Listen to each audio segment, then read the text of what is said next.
৮ বছর আগে ইংল্যান্ডের মাটিতে চ্যাম্পিয়ন ট্রফির ফাইনালে ওভালে ভারতকে হারিয়ে জিতেছিল পাকিস্তান। ২০১৭ সালের সেই ম্যাচের বদলা নিল ভারত। এবারের চ্যাম্পিয়ন ট্রফি থেকে প্রায় ছিটকে যাওয়ার অবস্থা পাকিস্তানের।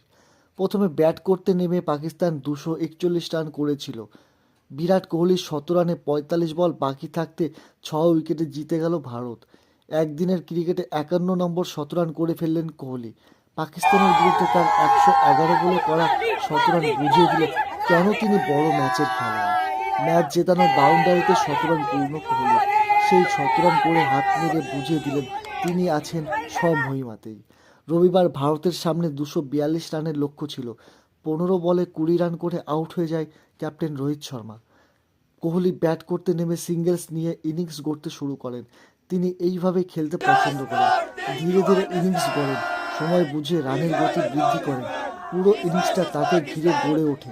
রবিবার সেটাই করলেন কোহলি। ম্যাচ জিতিয়ে মাঠ ছাড়লেন। অপরাজিত রইলেন ১০০ রানে। বাংলাদেশের বিরুদ্ধে ভারতকে জিতিয়েছিলেন পেসাররা। পাকিস্তানের বিরুদ্ধে দায়িত্ব নিলেন স্পিনাররা। পাকিস্তানকে ২৪১ রানে আটকে রাখার নেপথ্যে ছিলেন কুলদীপ যাদবেরাই। ব্যাট হাতে বাকি কাজটা করলেন বিরাট কোহলি। ৬ উইকেটে জিতল ভারত। ভারত পাকিস্তান ম্যাচ মানেই উত্তেজনা তুঙ্গে। শুরুতে দুবাইয়ের গ্যালারির কিছু অংশ ফাঁকা থাকলেও পরে তা ভরে যায়। টিভি ও মোবাইলে খেলার দিকে নজর রেখেছিল দুই দেশের বহু মানুষ। কিন্তু ব্যাটে বলে যে সমানে সমানে লড়াই দেখার আশা ছিল, সেটা পূরণ হলো না।